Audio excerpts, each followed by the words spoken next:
Dostlar, bu şeiri Nüsrət Kəsəmənlinin adından paylaşırlar və istəyirəm bildirim ki, bu şeiri bir zamanlar mən yazmışam. Nə desən haqlısan, mənəm günahkar. Üzünə baxmağa utanıram mən. Niyə and içirsən, nə ehtiyac var? Sən yalan desən də inanıram mən.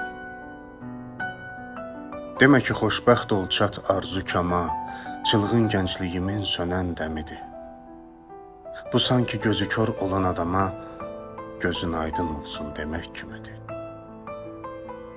Daha öz səsim də mənə yad olub, hardasa ağlayan körpə səsi tək. Mənim gözlərimdə həsrət iz salıb, körpələr evinin pəncərəsi tək.